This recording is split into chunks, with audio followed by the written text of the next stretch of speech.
Salam alaikum wa rahmatullahi ta'ala wa barakatuh. Bienvenue à Réflexion, toujours avec nos consultants et nos professeurs Issa Belmeki, chercheur en socio-économie et en anthropologie politique, et professeur Cherif Driss, chercheur en sciences politiques. Nous continuons donc de tenter de tracer cette carte religieuse de l'Afrique du Nord depuis l'arrivée de l'islam jusqu'à nos jours. Et nous nous sommes arrêtés la dernière fois à la chute de l'Andalousie. Nous sommes en 1492. L'Andalousie a éclaté en petits royaumes et les appétits occidentaux se sont aiguisés. Les Portugais sont déjà installés à Ceuta, vers 1415. Les Espagnols sont déjà à Annaba, vers 1462. Alors comment se tracent les religions en 1492 entre l'Afrique du Nord et l'Andalousie? Salam alaikum. En fait, le XVe siècle devient un tournant, à la fois pour les musulmans en Afrique du Nord et en Indonésie, et même dans le monde chrétien. Un tournant en ce sens que, en Afrique du Nord, dans l'espace Afrique du Nord jusqu'en Andalousie, la caractéristique saillante, c'est en fait, nous sommes arrivés à des querelles entre dynasties. C'était la période, si vous voulez, descendante et non pas ascendante de l'islam dans cet espace géopolitique. Après la consolidation au XIIIe siècle et au XIe siècle, vient par la suite la courbe descendante. Là où nous avons dit lors de la séance précédente, comment la religion a été instrumentalisée à des fins de consolidation et de légitimation du pouvoir. Ce qui s'est passé par la suite, par coup de changement d'alliance, à la fois tribal, à la fois exogène, avec ce qu'on appelle les forces centrifuges, comme avec les Abbassides et les Fatimides, ce qui aboutit qu'en Andalousie, nous avons eu affaire à un éclatement de cet espace. Cet éclatement a conduit, si vous voulez, même à des alliances exogènes. Il y avait même des princes musulmans dans l'Indonésie qui s'étaient alliés avec les Espagnols contre leurs coreligionnaires. Donc, pour résumer, c'est-à-dire que la cartographie religieuse, elle était éclatée et elle était, si vous voulez, très fragmentée et très fragile. Fragilisée par des querelles de pouvoir, par des alliances contre nature entre musulmans et chrétiens. De même, de l'autre versant, c'est-à-dire de la rive nord de la Méditerranée, l'empire chrétien, si vous voulez, se renforçait davantage, avec les guerres ce qu'on appelle entre Charles Quint, les guerres entre l'empire britannique et contre les Germains, les Francs et tout. Donc, si vous voulez, on est rentré dans une sorte de guerre de religion, mais aussi de guerre de conquête de territoire. Et l'Andalousie, avant que ça ne devienne l'Espagne par en 1492, est devenu le terrain fertile de ces guerres. Autre élément qui est très important à souligner, c'est que cette période est considérée par des conquêtes, si vous voulez, des expéditions vers de nouveaux mondes, vers l'Asie, mais aussi vers l'Amérique. Donc ces nouveaux royaumes, ces nouvelles entités politiques qui ont émergé à partir du début du XVe siècle, avaient besoin, si vous voulez, d'exutoires, avaient besoin de nouveaux territoires pour, si vous voulez, consolider, si vous voulez, faire une expansion de leur pouvoir et le consolider. Et la fragilité de l'espace maghrébin, si vous voulez, et des royaumes maghrébins et des royaumes en Indonésie, a été le terreau fertile pour qu'il y ait la conquête de 1492. Professeur Belmeki, comment les Portugais et les Espagnols sont arrivés justement à s'installer déjà dès le début du XVe siècle en Afrique du Nord?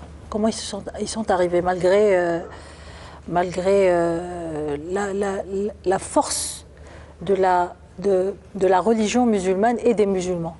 Qui, les Ottomans? Non, les Espagnols et les Portugais. Ah, les Espagnols. Bon, c'était la Reconquista. La Reconquista, bon, littéralement ça veut dire la reconquête. Donc déjà, en arrière-pensée, ils pensaient que l'Afrique du Nord leur appartenait et qu'ils étaient là pour la reconquérir. Parce qu'ils ont ça gravé en tête, l'Afrique du Nord doit être chrétienne. Elle n'a pas le droit d'être autre chose que chrétienne. Mais cette phase charnière nous apprend pas mal de choses. Dès la chute de l'Andalousie, pour cause surtout endogène, comme vient de l'expliquer si bien Oustaz Cherif Driss, c'est des causes endogènes, donc des causes qui relèvent du modèle de gouvernance, la forme de pouvoir, etc. Est apparu un phénomène qu'on appelait les moudéjar. Dans le dictionnaire, ça s'écrit moudéjar, avec un J. Ça vient du mot arabe, le moudéjenoun. Donc c'est une catégorie d'arabo-musulmans qui sont devenus domestiqués. Parce que la majorité des arabo-musulmans ont quitté l'Espagne, parce qu'ils étaient persécutés par l'Inquisition espagnole, chrétienne, mais une partie est restée. Alors cette partie qui est restée, on leur interdisait de parler l'arabe, ou leur parler dialectal, on leur interdisait de remplir les offices religieux, leurs rites religieux, on a détruit leurs mosquées, on a détruit leur hammam, c'est-à-dire tout ce qui représentait leur mode de vie, hygiène, pureté du corps, de l'esprit, etc. Et on les obligeait à envoyer leurs enfants dans des écoles chrétiennes pour les christianiser. Cette persécution, on a fait des moudéjar, des moudéjani. Qu'est-ce que ça veut dire? Ça veut dire que ces chrétiens, qui n'ont rien à voir avec le message de Jésus, hein, fils de Marie, n'ont rien à voir parce que la religion nazaréenne, c'était tout le contraire. Ils étaient non seulement agressifs, ils avaient une attitude, comment dire,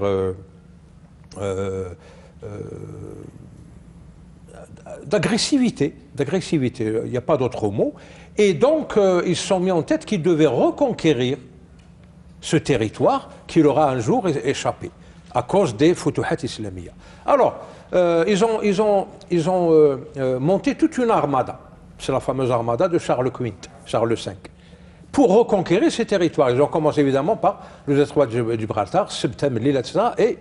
Et ils ont commencé à reconquérir Oran, ils y sont restés 4 siècles, Bjeya, même la Tunisie, hein, Carthage.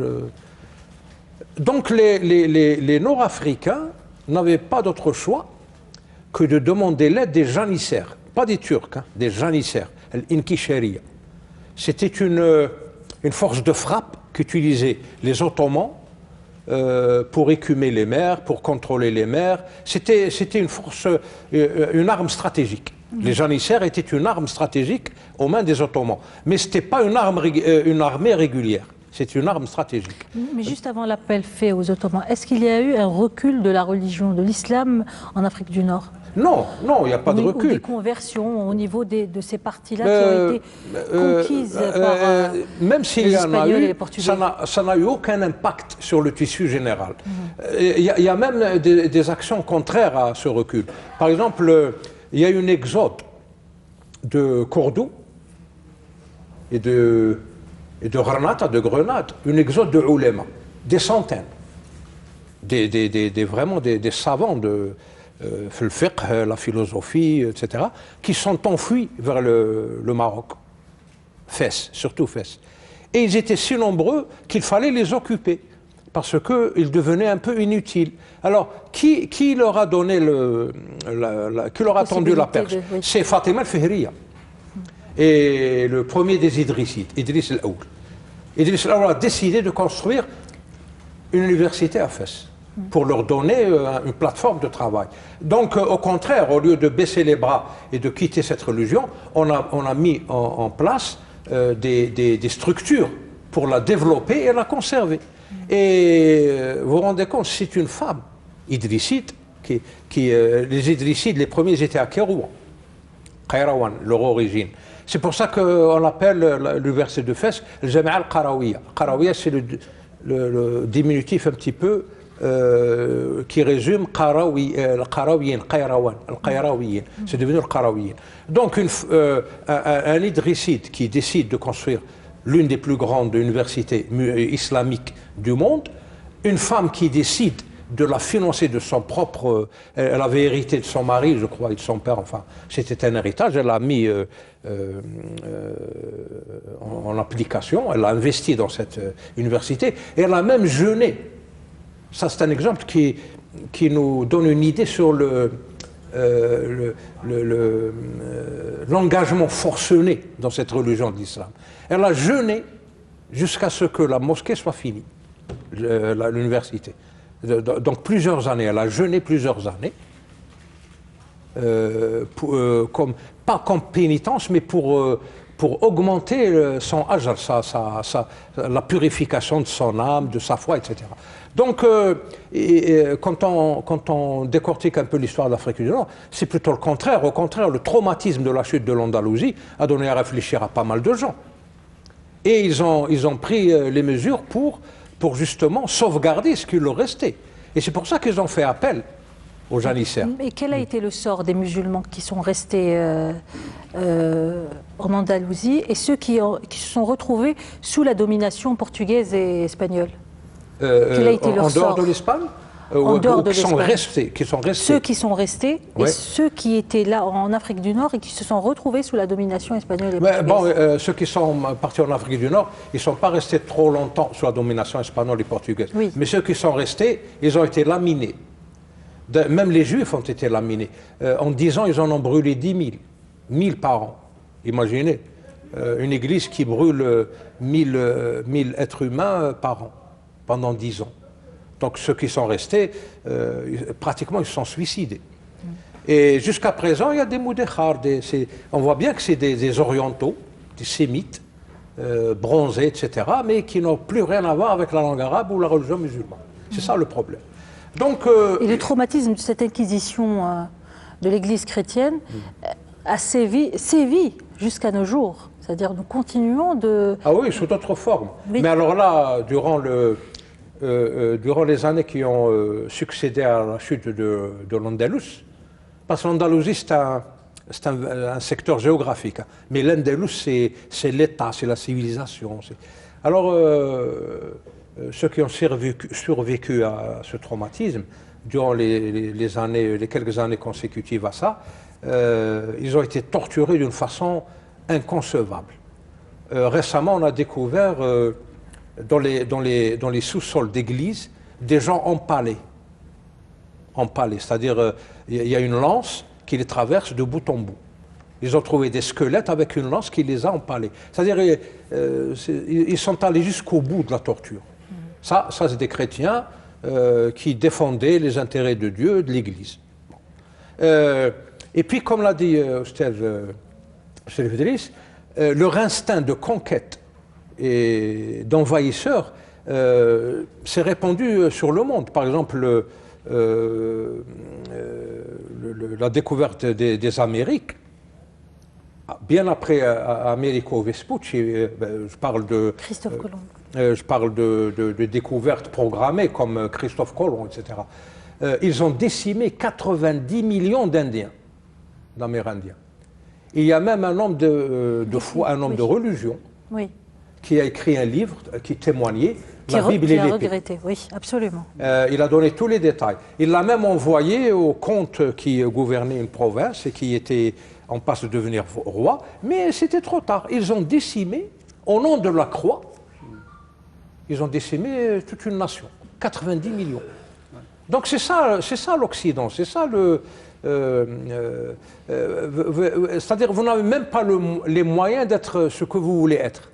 Et comment ont réagi bon, on a parlé là maintenant des Juifs, les chrétiens qui vivaient tranquillement et harmonieusement avec les musulmans en Andalousie ou alors ici en Afrique du Nord? Comment ils ont réagi? Bon, ils ne pouvaient rien faire parce que là, il faut revenir un peu en arrière. Ceux qui étaient citoyens, je parle. Oui, oui. Alors les citoyens, ils étaient de 3 sortes, de 2 sortes. Ou les dhimmis, bien sûr. Non, les émis, ça n'existait plus. Quand on devient citoyen, on n'est plus émis, on est citoyen.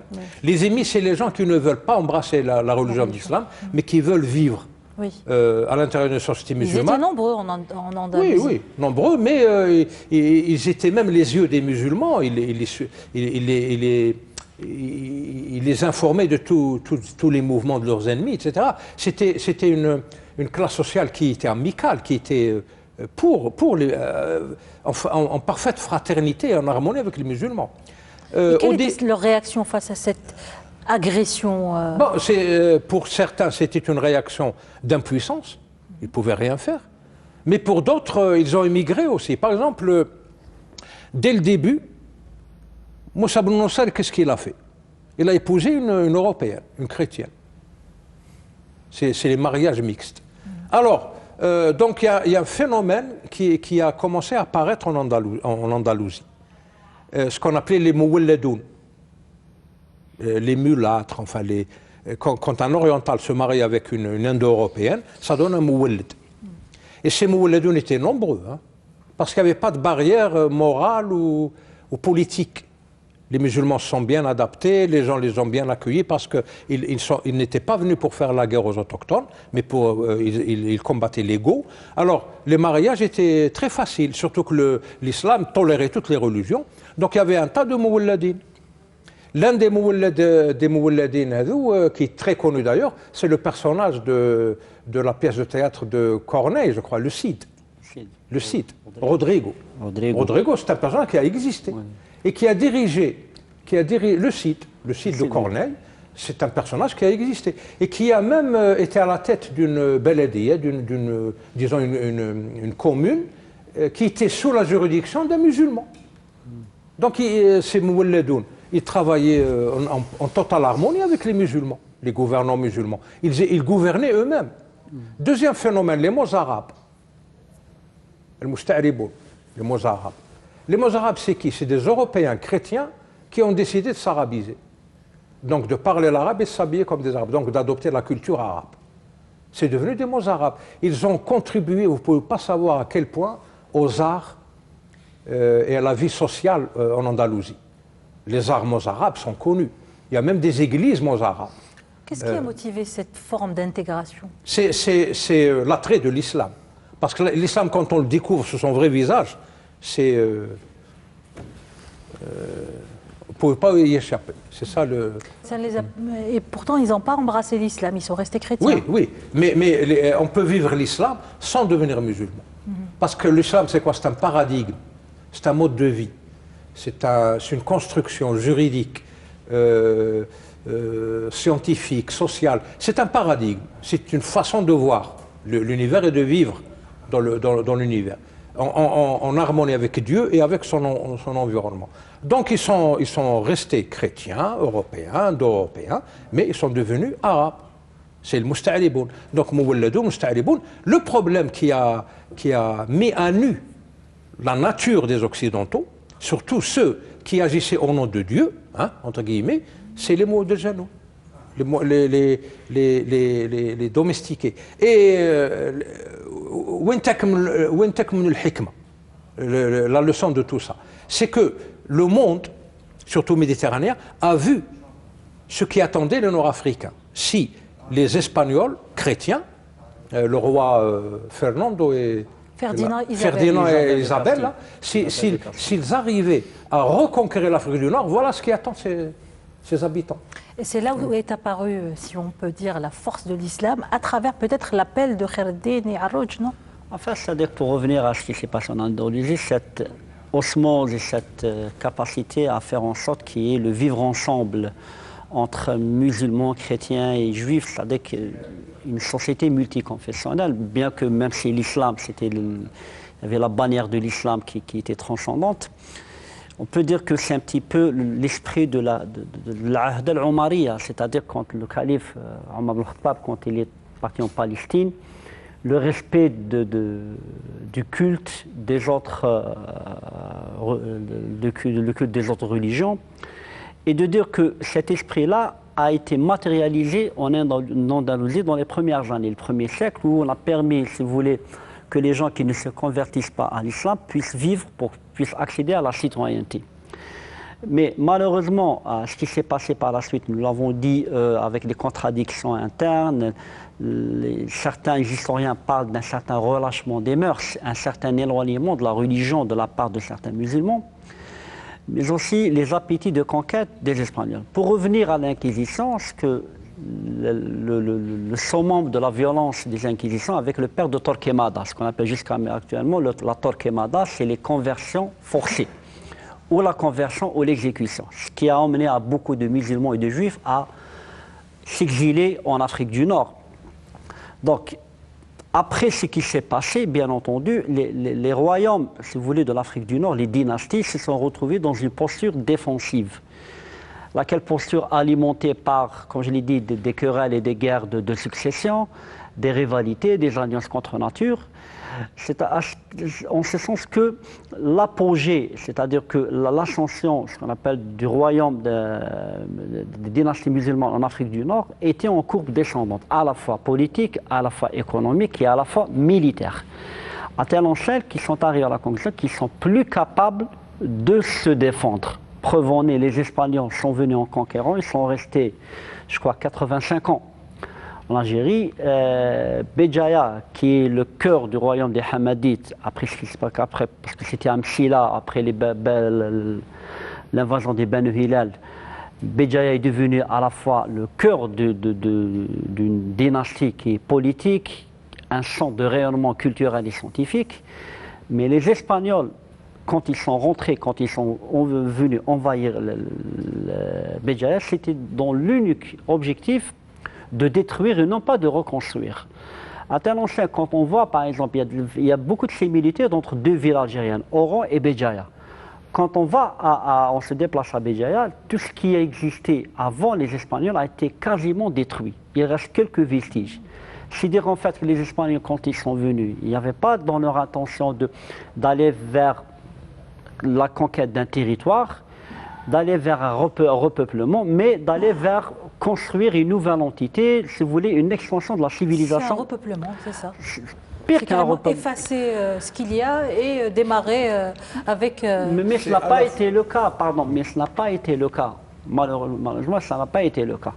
Maintenant, ces royaumes, ces dynasties se sont retrouvés dénudés, incapables de se défendre, d'où le recours aux janissaires, notamment aux frères Barberousse Khaireddine et Aroj. Donc, c'est devenu à la fois une nécessité, mais dans le cadre des bouleversements à la fois des rapports de force en Méditerranée orientale et Méditerranée méridionale et septentrionale, au moment où les Espagnols se confortaient, avec notamment les conquistas ailleurs en dehors du continent européen, il y avait une force qui a émergé. À partir de 1453, là, le basculement du centre de gravité des rapports de force, qu'on appelle de Byzance, vers Constantinople, avec l'entrée de Mohammed el-Fatah, la chute de l'Empire byzantin et l'émergence d'une nouvelle entité politique, une nouvelle entité géopolitique, avec des ambitions d'expansion à la fois vers l'Europe, vers l'Asie et vers l'extension de l'Asie, ce qu'on appelle le Moyen-Orient, ce qu'on appelle actuellement le Moyen-Orient. Donc le recours à ces janissaires qui étaient des Seljoukides qui viennent d'Asie centrale est devenu comme une nécessité. Ils ne pouvaient pas faire appel à une puissance européenne comme les Français et les Britanniques. Les seuls qui restaient, d'autant plus que c'était des musulmans, c'était les Ottomans, ce qu'on appelle les janissaires, qui étaient, si vous voulez, une nécessité à la fois, si vous voulez, religieuse, mais une nécessité politique, mais une nécessité à la fois géostratégique. Et c'était dans l'intérêt aussi des Ottomans d'avoir une expansion, ce qu'on appelle de leur empire, en Afrique du Nord. Et vous mettez le doigt sur un point essentiel, qui est cet appel fait aux Ottomans au nom de l'islam pour défendre des territoires musulmans contre des envahisseurs chrétiens qui sont arrivés pour détruire toute cette caractéristique essentielle. C'est vrai que c'est pour asseoir un nouveau pouvoir, mais c'est aussi, et c'était impératif pour ces chrétiens, d'éliminer cet islam de cette région-là et de l'éloigner et de le renvoyer vers la péninsule arabique. Donc cet appel s'est fait sous le fanion de la fraternité musulmane, non pas contre d'autres frères musulmans, mais bien contre, l'ennemi commun à tous, qui était l'ennemi à l'époque, en tout cas l'ennemi chrétien. L'appel n'a pas été fait aux Ottomans, il a été fait aux janissaires. Aux janissaires, oui. Parce que les janissaires, c'est un mélange de... Par exemple, les frères Barbeau, c'était des Grecs, ils étaient nés à Lesbos. Mourad Rai, c'était un Albanais, etc. Ali Petchin était un Italien, celui qui a construit Jam' Ayoun. C'était un Italien, mais converti. Converti. L'essentiel dans tout ça, c'est que les janissaires étaient des durs à cuire. C'était une arme, une force de frappe incroyable, surtout maritime. Alors là, quand vous arrêtez l'armada de Charles Quint, ça veut dire quelque chose. Bon, les Nord-Africains ont fait appel aux janissaires. Pourquoi? Parce que les janissaires, en tant que marins, accostaient souvent dans les ports de l'Afrique du Nord. Ils savent, par exemple, vous avez cité Béjaïa. Béjaïa, c'est une ville enracinée dans l'histoire. C'était Saldé au début. C'est les Phéniciens qui l'ont construite. Et puis les Romains sont venus. Ils ont rasé la ville phénicienne, ils ont construit leur Saldé au-dessus, etc. Mais durant l'époque musulmane, durant donc la période andalouse, c'est dans une grotte à Béjaïa que Ibn Khaldoun a écrit ses Prolegomènes. C'était une ville de lumière, une ville pas ouverte, une ville cosmopolite, une ville de lumière qui avait son propre ladino, elle avait son propre langue locale. Pourquoi? Parce que tout le monde y venait, des marins, des commerçants, il y avait même des diplomates qui représentaient leur pays. Du point de vue commercial, etc. Alors ils ont inventé leur ladino, elle avait sa langue. Et le grand mathématicien italien, Leonardo de Pise, Fibonacci, c'est à Béjaïa qu'il a étudié les mathématiques. Son professeur était un Béjaoui. Et si vous allez à Pise, en Italie, dans ses archives, vous trouverez ces manuscrits en langue arabe. Et puis en marge, vous trouvez l'italien. Mais il l'apprenait en arabe. Son père était un diplomate. Il en a profité pour étudier les mathématiques à Béjaïa. Donc les janissaires, même si c'était le bras armé des Ottomans, ils savaient très bien que Béjaïa était un exemple vivant de la cité de l'islam. La tolérance absolue, les lumières, les sciences, la connaissance, les richesses, le dynamisme économique, commercial et tout. Et puis, il y a les Espagnols qui rappliquent au nom de Dieu et qui rassent tout ça. Donc, ils étaient déjà préalablement prêts à intervenir. Et les Nord-Africains leur ont demandé, comme l'a dit Madame Yassef, au nom de pas de l'amitié, de la fraternité, mais au nom de la solidarité. Al-mu'minoun kal-bunyan al-marsus. C'est ça ce que dit le hadith. Donc, au nom de la solidarité musulmane, ils les ont appelés à l'aide. Ils ont répondu. Ils ont repoussé l'armada. Ils ont mis à la mer tout le monde. Mais il y a un petit problème. Ils se sont installés. Je ne sais pas dans quelle intention ils l'ont fait. Pour rester sur le qui-vive, pour garder un œil sur la mer, sur les ennemis qui pouvaient venir de la mer. Ou alors, ils ont décidé, parce qu'il y avait, après la chute de l'Andalousie, il y avait un vide institutionnel en Afrique du Nord. Il n'y avait plus d'État. Il y avait un vide institutionnel, politique. Donc, ils pouvaient rester. Et comme c'était le bras armé des Ottomans, eh ben, les Beys ont appliqué. Ils se sont installés. Et ils ont annexé instantanément et spontanément l'Afrique du Nord à l'Empire ottoman. Et c'est ça d'où vient le problème. Mais là où le bas blesse, c'est que pour les Ottomans, la présence de l'islam, c'est surtout une présence militaire. Quand, par exemple, l'armée ottomane est là, l'islam est là.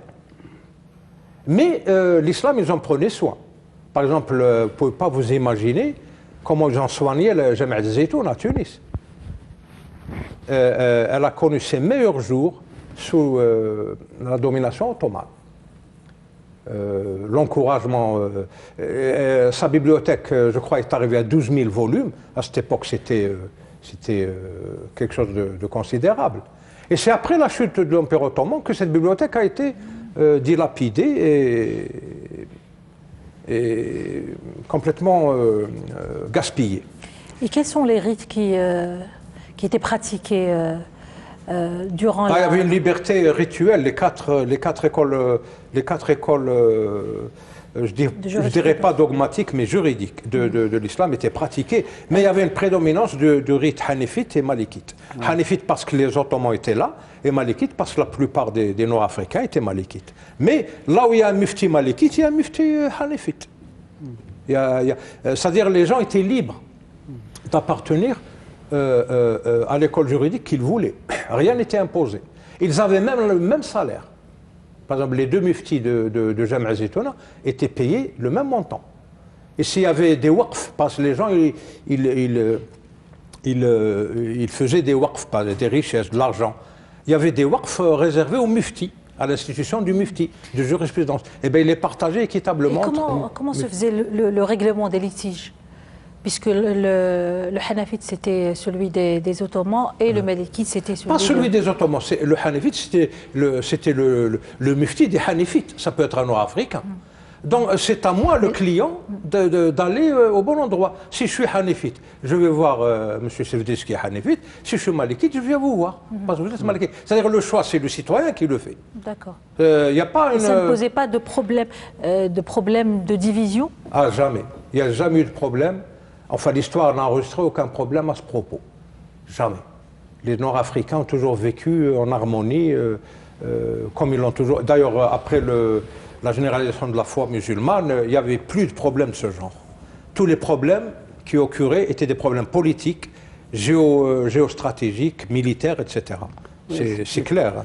Tout à fait, moi je rejoins ce qu'a dit le professeur Belmeki. En fait, d'un point de vue religieux, le problème ne se posait pas. Je pense que les Ottomans étaient très respectueux du fait que nous avons des populations diversifiées, donc il faudrait qu'il y ait des diversités de rites.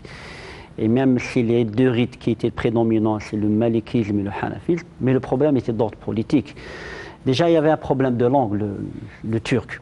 Déjà, ça compliquait un petit peu la compréhension entre les populations autochtones, les Nord-Africains et les Turcs. Il y avait le turc et l'arabe? Oui. Et l'arabe, mais pour les Turcs, il y avait un problème aussi de classe, parce que les Turcs, ceux qui dirigeaient, c'était les Ojaks. Les Ojaks, c'est eux qui étaient ce qu'on appelle la classe dominante. Mais eux, bon, ils ont fractionné Alger en ce qu'on appelle en beylik. Beylik de Djaya, Tétri, Alger et je crois Oran. Et ils faisaient appel à des locaux qui les aidaient à gouverner. Les locaux, généralement, c'est des mixtes, notamment, la plupart c'était des Koulourlis, qui sont issus d'un mariage mixte. Donc le problème, à mon sens, c'était un problème d'ordre politique, notamment à l'accès à la participation à la gestion des affaires de la cité, et étant entendu que ceux qui détenaient les leviers du pouvoir étaient des Turcs, les Ojaks. Deuxième élément, je crois... Excusez-moi, comment expliquer le fait que les Turcs n'ont pas voulu communiquer directement avec les musulmans, leurs frères musulmans autochtones, en langue arabe, puisque c'était la langue... Non, ils le faisaient, ils le faisaient. Mais à travers des... oui, ils le faisaient, mais ils ont même créé une classe d'interprètes. Ils utilisaient les graphèmes arabes pour écrire leur langue. Leur langue n'avait pas d'alphabet. Oui, mais toujours est-il, Pourquoi il n'y a pas eu, d'ailleurs même du côté arabe, enfin musulman arabe ou arabisé, il n'y a pas eu cet apprentissage de la langue turque. Je veux dire, la langue turque, il n'est pas vraiment resté. La langue arabe a réussi à être dominante sur l'ensemble de l'Afrique du Nord. Ce n'était pas le cas du turc. Comment expliquer ? Ça, c'est une question propre aux Turcs eux-mêmes. Les Turcs, c'est une race dominatrice, belliqueuse. C'est un peuple qui n'a jamais perdu de guerre. Il a toujours conquis, il n'a jamais perdu de guerre. Il n'a jamais été conquis. Donc ils avaient je ne dirais pas ce suprématisme, mais ils ne se mélangeaient pas beaucoup aux autochtones. Et puis ils n'étaient pas nombreux. Moi j'ai pris tous les États locaux durant la présence ottomane, depuis le début jusqu'à la fin, jusqu'à 1830. Il n'y avait pas un seul Algérien dans la liste gouvernementale. Il y avait, je ne sais pas, peut-être 300 ou 400 gouvernements qui se sont succédés. Il n'y avait pas un seul Algérien dedans. Et c'est ça le problème des Ottomans. La classe dirigeante était ottomane. Mais ils ont créé des échelles et des échelons, des courroies de transmission. Les pachas, les pachagas, les ceci, les cela. Et ça... les Arabes, voilà. Oui, ça pouvait être des autochtones. Le Bécharawet, c'était pratiquement des autochtones. Hein. Et c'était des relais entre la classe dirigeante. Ici à Alger, je crois qu'à Bir Mourad Raïs, je crois. Hein. Non, c'est pas quelque part dans les hauteurs d'Alger, il y a encore des familles turques pures qui vivent, hein, qui sont encore là. Et là, si vous êtes invité chez eux, c'est un bout de la Turquie que vous visitez. Hein. Est-ce que ce problème-là, en fait, est-ce que cette question-là de non-désir de s'intégrer, est-ce que ça n'a pas quelque part précipité la perte de pouvoir c'est possible, c'est possible. Dans le nord africain? C'est l'une des clés d'explication. À mon sens, les Turcs, les Ottomans ont considéré l'Afrique du Nord comme une extension, comme une périphérie d'un empire. Il y a ça, il y a deuxième élément, c'est un élément aggravant et l'un des facteurs qui a contribué à leur chute, c'est que les Ottomans, au moment où les autres empires s'affairaient à se développer, d'être à la page des nouvelles inventions, de nouvelles technologies, les Ottomans sont restés comme une puissance militaire, partant du postulat que la puissance doit reposer sur la force de frappe. Ils ont réussi à fortifier l'Afrique du Nord, la sanctuariser, repousser les invasions successives durant les siècles jusqu'au 19e siècle, jusqu'à 1830, jusqu'à la guerre la bataille de Navarra. Mais c'était un empire, une puissance militaire stricto sensu. Les aspects liés au rayonnement culturel, au rayonnement, si vous voulez, scientifique et économique, n'étaient pas, à mon sens, une priorité pour eux, contrairement aux autres puissances. Ce qui a provoqué, si vous voulez, leur déclin. Arrivé à la fin du 19e siècle, même au début du 20e. À la fin plutôt du 18e siècle, où le déclin a commencé, ce qu'on appelle les signes de déclin ont commencé à apparaître.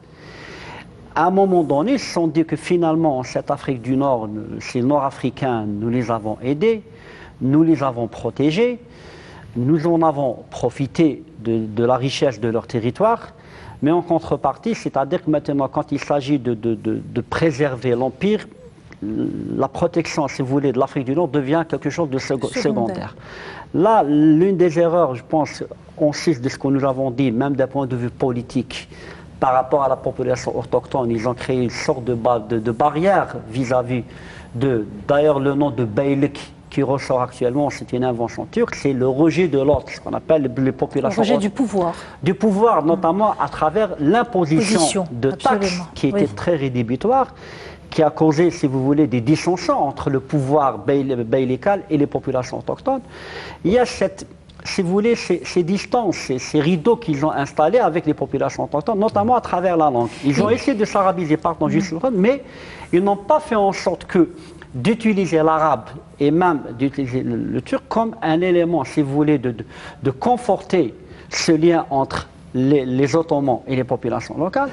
Autre élément aggravant, je reviens à ce que nous avons dit, c'est que les Ottomans sont restés dans une lecture très restrictive de la notion de puissance.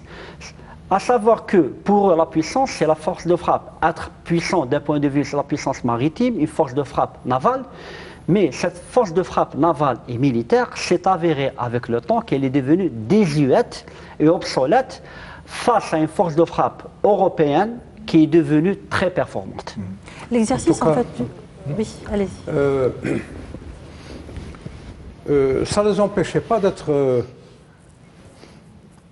entre guillemets, sympathisants. Ils sympathisaient avec les autochtones. Par exemple, ils ont vu, les janissaires, ils ont vu le traitement que réservait l'Inquisition aux musulmans. Et même leur ambition de, entre guillemets, reconquérir ces territoires qui n'étaient pas les leurs. eh ben, si un chrétien leur tombait sous la main, ils le finissaient d'une façon horrible, hein, comme cet homme d'église qu'ils ont attaché. Au bout d'un canon, ils ont tiré. Il est parti en l'air. Ça, par exemple, les historiens français n'en démordent pas. À cause de ça, les Ottomans doivent être décimés. À cause de ça. Bon, eux, ils oublient ce qu'ils ont fait. Mais à cause de ça, ils doivent être... D'ailleurs, ils ont même falsifié l'histoire. Pratiquement dans toutes les écoles françaises, on enseigne aux enfants que la France n'a pas colonisé l'Algérie. Elle est allée en Algérie pour chasser les Ottomans, les Turcs, les Ottomans, pour les chasser. Hein? Mais il y a un journaliste honnête français, Pierre Péan, Oui. Pierre Péan, qui a écrit, il a fait une enquête monumentale, même bas sur Alger, Oui. juillet 1830. La vérité, c'était que Charles X se noyait dans ses problèmes politiques et économiques, et il fallait renflouer les caisses. Donc il est allé au bastion 23, la demeure des Raïs, avec 3 frégates. Ils ont fait, même bas sur Alger, ils ont pris cet or, 3 frégates d'or. Ils ont renfloué leur compte en banque. Mais dans la Vulgate, ils disent qu'on est allé en Algérie, on ne l'a pas colonisée. On est allé pour la civiliser, pour la débarrasser des Ottomans. C'est ça le problème. Oui. Mais il y a même des historiens modernes, comme Bernard Lougan, ils couchent tous à la même enseigne, qui disaient que les Ottomans, ils ont la mémoire courte. Hein. Ils ont fait ceci, ils ont fait cela. C'est-à-dire qu'ils veulent faire croire aux gens que les Ottomans ont fait pire que les Occidentaux. Et ça, c'est pas vrai. Bien sûr, bien entendu. Par exemple, dès l'arrivée de la France en Algérie, il y a eu spontanément, immédiatement, une résistance populaire qui a duré combien? La vie d'un homme, elle a duré 87 ans. Oui. Elle a démarré en 1830, elle s'est terminée en 1917. 1917, oui. Là, l'Algérie, on pouvait dire, entre guillemets, était pacifiée. Pourquoi? Parce que vers les années 50, 1850, on a découvert le chloroforme. Vous savez, le produit chimique avec lequel on anesthésiait les malades pour les opérer. Eh bien, 3 ou 4 années après, on a créé la bombe au chloroforme. Et on a chloroformisé l'Arwat. L'Arwat qui comptait 5000 habitants, eh bien, elle a perdu les 2/3. 3300 habitants étouffés. Pourquoi? Parce que la résistance populaire, à cette époque-là, elle s'est repliée vers les Ibans, l'Arwat et cette ceinture du nord du Sahara. Alors pour casser ça, ils ont chloroformisé l'Arwat. Ils osent dire qu'ils n'étaient pas là pour coloniser l'Algérie ou pour commettre un ethnocide ou un ethnicide ou un culturel ou ethnique, mais pour chasser les Ottomans. Les Ottomans, ils n'ont rien fait de pareil. Et ils ont toujours été conciliants, amicaux avec les foi religieuses des autres. Il n'y a jamais eu de problème avec les Ottomans. Non, mais, pardon, si vous permettez, professeur Belmeki, je rejoins tout à fait ce que vous venez de dire. En fait, ce qui part qu'en vérité historique, c'est que les Ottomans, même si certains ont tendance à travestir l'histoire, ils n'ont pas fait, c'est-à-dire qu'ils ne sont pas venus pour exterminer un peuple, ils ne sont pas venus pour, si vous voulez, forcer des populations à renoncer à leur vécu identitaire pour embrasser un autre vécu. Ils sont venus comme protecteurs, certes, ils sont venus comme protecteurs et tout. Peut-être nous n'avons pas le temps, durant cette émission, de s'apaisantir davantage. Protecteurs, je ne pense pas comme sauveurs. Bon, on va dire que c'est selon. Cela dépend du point de vue duquel on se place. Toujours est-il que l'idée de dire qu'ils étaient là comme étant des envahisseurs, des colonisateurs, je crois que c'est une idée qui est exagérée, qui est fausse. Mais le fait est qu'il y a des erreurs qui ont été commises, certes. Il y a des erreurs qui ont été commises, c'est que le déclin des Ottomans, ce n'est pas uniquement le fait de ce qui s'est passé en Afrique du Nord, même dans d'autres contrées, dans les pays du Levant et tout, où après 1924, les contradictions qui minaient de l'intérieur cet empire-là ont surgi à la surface et qui ont abouti à sa dislocation à cette époque. L'une des fautes majeures des Ottomans, à mon humble avis, c'est qu'ils monopolisaient le pouvoir. Il était hors de question qu'un autochtone ait une position très élevé dans l'organigramme d'un gouvernement. Oui. D'ailleurs, ça explique le problème qu'il y a eu entre l'émir Abdelkader et Salah Bey de Constantine. Oui, oui.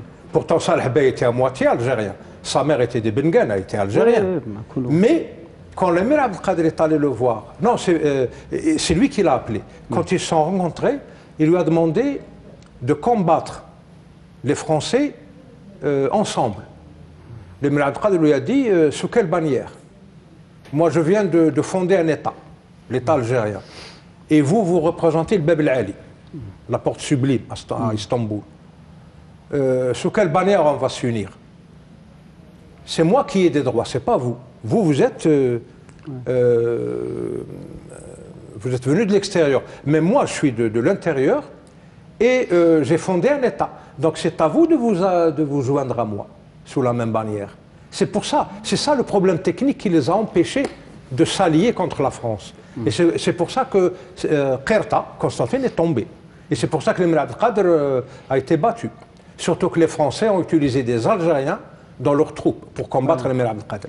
Donc c'est ça le problème des Ottomans. C'était pas un problème religieux, c'était pas un problème social peut-être, parce qu'ils ne voyaient dans les Algériens qu'une source d'impôts. C'était pas les gens à équiper le pays avec des routes, des hôpitaux, Non, ils soignaient leur demeure. Allez visiter le Bastion 23, vous comprendrez. Il y a 8 demeures de Riyasma, vous comprendrez très bien comment ils vivaient. Bon, mais le péché majeur, c'est ne pas permettre aux autochtones de participer à la gouvernance. C'est ça le problème. Malgré cela, on arrive déjà à la deuxième partie du XVIIIe siècle. La Turquie devient, enfin l'Empire ottoman devient l'homme malade.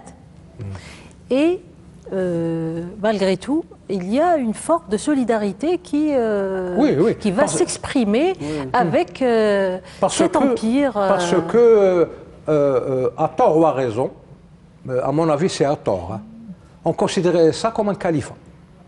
Khilaf al-Uthmani. Ce n'était pas un califat, c'était une annexion. Une annexion qui a été acceptée à travers un consentement populaire massif. Le consentement est source de législation. Donc on a officialisé, on a accepté les choses, on a consenti, donc ils sont restés. Mais ce n'était pas un califat, ce n'est pas la forme d'un... C'est un empire. C'est un empire. Mais un empire qui avait ses aspects positifs. Pourquoi les Européens détestent à ce point les Turcs? Un seul exemple peut nous éclairer. La bataille de Mohacs, en Bulgarie.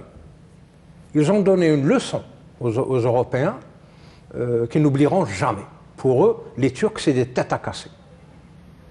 Jusqu'à présent, les Bulgares, quand ils veulent vous dire que c'est une journée maudite, ils vous diraient c'est une journée de Mohacs. Et c'est là que les Ottomans, vous avez très bien dit, cité leur capacité militaire, une force de frappe. Ils ont inauguré ce qu'on appelle l'artillerie opérationnelle. Ils ont battu les Bulgares et les chrétiens qui étaient avec eux par un Nemsa. La Prusse. Non, l'Empire austro-hongrois. L'Autriche. Tous leurs alliés, ils les ont battus en inventant une nouvelle technique de canonnerie, d'artillerie médania, opérationnelle. Et les Européens n'oublieront jamais ce jour-là, la bataille de Mohacs. Ils étaient battus à plat de couture. Donc, il y a une haine dirigée de l'Europe vers les Ottomans, l'Empire ottoman. C'est pour ça qu'ils l'ont démoli après la bataille de Navarine. Ils ont finalisé avec la guerre de Crimée. Et c'est là que l'Empire ottoman est tombé. Oui. Un autre exemple, cet exemple, il prouve qu'ils n'étaient pas insensibles. Les Ottomans n'étaient pas insensibles à ce qui se passait à l'intérieur de leur, disons, protectorat. Quand les Saouds voulaient créer leur État, leur premier État avec Mohammed ibn Abdel Wahhab. La première tentative du wahhabisme a été combattue, détruite par les tribus locales. Mais la deuxième tentative, qui était mieux organisée, elle a été détruites par les Ottomans qui ont emmené l'armée égyptienne pour les casser. Mais la troisième tentative, ils ont réussi. Ils sont là. Ils dirigent le Hijaz. Ils sont là parce que les Britanniques et les Anglais les ont aidés. Donc les Ottomans, ils avaient leur bon côté. Mais l'organisation politique des territoires qu'ils avaient annexés et qu'ils dominaient, c'était un dominion, n'était pas à la hauteur. Ils monopolisaient le pouvoir. Il fallait être turc pour... il y avait un plafond de verre. Il fallait être turc. C'est ça le problème. C'est ça les erreurs qui se payent cher et qui se payent cash. Et ça s'est payé cash en 1830. Ouais. On y reviendra lors de la prochaine émission. Inch'Allah. Merci à vous deux de nous d'avoir enrichi nos connaissances. On se retrouve la semaine prochaine. Salam alaikum wa rahmatullahi ta'ala wa barakatuh.